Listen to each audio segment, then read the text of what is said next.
Hola amigos, bien ok. Saludos desde Medellín. Hoy quiero cambiar un poco el formato de este videos. Yo solo voy a hablar más en inglés y para describir qué pasó hoy en algunos pensamientos con las semanas pasadas. Y yo espero que este diálogo va a ayudar a ustedes para practicar escuchar y también comprehensión. Listo. Entonces, so here we go. Another splendid day in Medellin. So I'm going to do the video today more in a style of a monologue. So I'm just going to share my general thoughts with you on what happened today, what's happened over the last couple of weeks, and also think a bit about how the whole of this 90-day project has been going, what I'm learning from it, and how I am finding this is helping me, I hope, improve in my otherwise day job teaching English to my students here. So let's have a think about that. So today I started a course learning to drive here in Colombia. I can already drive. I learned to drive in England a long while ago, but obviously all the rules here are a bit different, and in Colombia, of course, we drive on the other side of the road, so that's going to be a bit interesting. But before we even get in the car here, we have to do a theory test to understand all the rules of the road, the signs, traffic signals, things like that. And obviously this is all done in Spanish. So as you know from the previous videos, last couple I did, I tried to prepare some of the vocabulary I might need in this sort of situation, and that proved useful. But in truth, when you're in the class and you're just listening to them tell you all about the material you have to learn, it's all happening a bit fast. There's not really a lot of time to take lots of notes. So you have to really just listen to the whole of the conversation and try and make sense of it as you go along. Although in this case, because it's a classroom type situation and they're putting up information on the board, they're doing slides to show you information as you go, that gives you a few pointers so we know what we're talking about at this moment. We're talking about what we're seeing here on the board. But you have to concentrate a lot.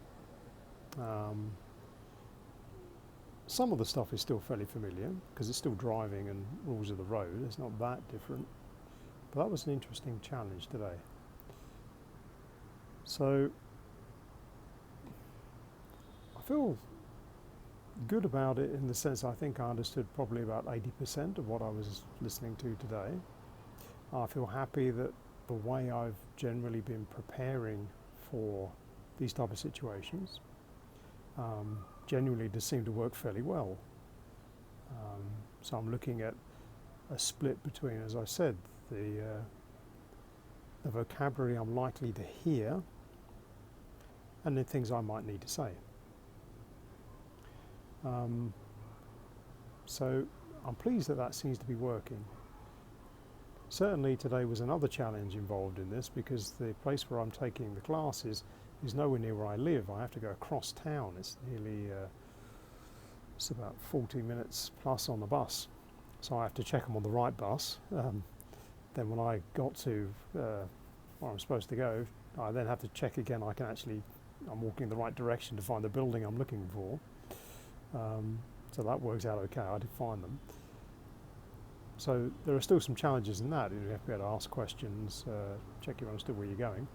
And then you've got a whole load of new people who don't know you, so more people to say hello to. And again, you've got to get used to different voices, different conversations, different themes of vocabulary. So looking at that through the lens, shall we say, of what I've been studying in the last, what now is about 70 odd days, I think the reading I was doing, although this has been on lots of different topics, I think that generally the reading I've been doing, and certainly a lot of the podcasts I've been listening to, have really helped a lot. Because particularly like in the podcasts, I get to hear normal Spanish speakers speaking at normal speed on different topics. So when I'm now in a situation where I've got, again, other Spanish speakers speaking normally with each other, it's not like I need them to slow down particularly. I can listen to it at normal speed and still pick out the key words I'm looking for to help me understand what they're talking about. So that's been very useful. The fact that I didn't have to repeat myself too much today when I was saying things in response to questions, I hope demonstrates that my practicing reading aloud, my accent is improving, so my voice in Spanish is clearer than it was at the beginning. So that's a good sign, I hope, for future progress. Now obviously I've got a way to go with this. I have about 2 weeks of this course before we finish, so the proof in this is really whether I can pass the written exam that comes with this at the end. There's going to be like a multi-choice question exam of I think 40 or 50 plus questions I have to go through and answer. So that's going to be a different test. But we have a text that we know what the question is going to be based on. So again, I think if I tackle that with a view of summary, key vocabulary, looking at the linked answers that supposedly go with these questions, that should be manageable. And then of course after that, we actually have to do the practical driving, which is a whole other problem. We should worry about that in a week or so. But getting back to the classes generally, like my classes I teach in English now, I think what I found with this 90-day process so far, the way I've been studying Spanish, which is really the way I encourage my students to study English as well, so I'm trying it out for myself, if you like, has been very very interesting and truly an education for me, because it shows that it's difficult. I mean, it's in theory, yes, that makes perfect sense, but also you have to stay motivated, because often there's a lot of repetition, and as I've said before, clearly there are times when our day-to-day life does kind of get in the way a bit, and not every day is ideal to help you with this process. So trying to find ways around that, trying to find ways so you're constantly in contact, at least for some part of the day, with the new language, so you're not completely forgetting things. Trying to find novel ways of using the language, or looking for ways you can practice it on your own, or in other situations. And remembering why you're doing it. What's your focus for studying the new language to begin with? Obviously my focus here really to begin with on a base level is kind of survival, because I'm living here in a city where not very many people really speak English, so if I want to get on here at all I have to speak Spanish at least a bit, because otherwise I shall starve. Joking aside, once your language improves and you can have better conversations with your neighbours and other people you meet, it has a whole new dimension to life in a different place. And that's really what it's about. You get to enjoy it a lot more, you get a much better sense of a culture and everything else around you. So when I'm looking at preparing new classes now, and I'm doing one at the moment for tomorrow, I'm trying to keep this in mind in terms of keeping a balance between some essential things you need the student or you yourself need to understand. And we could look at that at perhaps as something like grammar rules, for instance, as something at some level you need to understand it. But equally there's more of a practical application which is probably more urgent. So it's to find something that a way you can use the language particularly, and if you can find a way directly to use it that's going to be very useful to you, you'll have a much better, I think it will stick more. So that's what I'm trying to look for. I try and do this with readings to help practice the voice, control of the voice and pronunciation, so you feel more confident in how you sound. Then I'll look again, if I'm not able to do that directly with perhaps a full text in the reading, I'll look to do that again with specific sentences that I can target on problems, tasks, or particular situations the student needs to get better at. So again, I have more confidence in particular situations. So it's really to try and move as quickly as possible to a very practical use of the language. Now this might mean that you have to summarize or paraphrase particular situations, so we're only using a few sentences, whereas perhaps we might hear 10 or more. There might be 10 or more different ways to say something in a situation. Perhaps we're just going to pick one or two that are the most useful, so you have less to remember, at least initially. And then we will rely on contact with the language over time and a wider reading to bring back in extra vocabulary to help us understand more, and perhaps then improve more sentences and improve our fluency. So at the moment I'm happy it's coming together slowly for me. It's taken quite a while. In 90 days, well 70 odd days, yeah, isn't really enough. I think certainly 90 we're getting there a bit.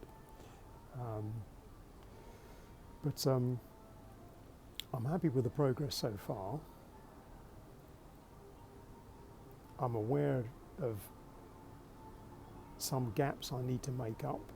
Some of the grammar tenses are still confusing me a bit, and that's me making some of my communication in Spanish a bit clumsy.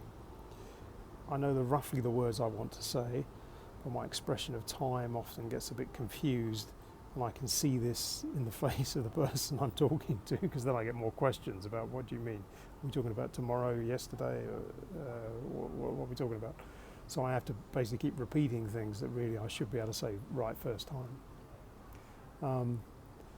But that's good. At least you should be able to be at a point where you can be self-reflective and look at things you're good at, things you're less good at. So that's it really. It's just to give a sense of how I think things have gone, what I came across today, how I think I'm going to improve that in the future. So for me, improving it, I have a couple of points I've noticed that are a common mistake I need to go back and correct. So I'm going to try and focus that with some very clear sentences that show the differences between, in this case, the different tenses that I'm having confusion with, and see if that will allow me to effectively memorize the form better, that I can then add in different vocabulary words as I go. I'm hoping to increase my reading again, get back onto that a little bit more in Spanish, because I find that's a really good way of me quickly seeing new structures, new words, common patterns in how we use the words. The podcast bit obviously for me is the easiest thing to use, because I can use that on a lot of my downtime during the day, or when I'm doing fairly mundane tasks. I can easily listen to something while I'm doing that. So that's been the most helpful one of the three, really. I think the fact that you're able to use particularly podcasts or even some television, perhaps you're not watching but just listening to, is very helpful, because at least on a kind of a subconscious level, I think you're absorbing a lot more of the language. So there we go. It's a lot longer video than I normally do, but I hope you find it useful, at least as a listening exercise, because the themes I've talked about in the video today are nothing really too new. The general topics I'm talking about, we've talked about in previous videos. So see what you think. Déjame saber en los comentarios.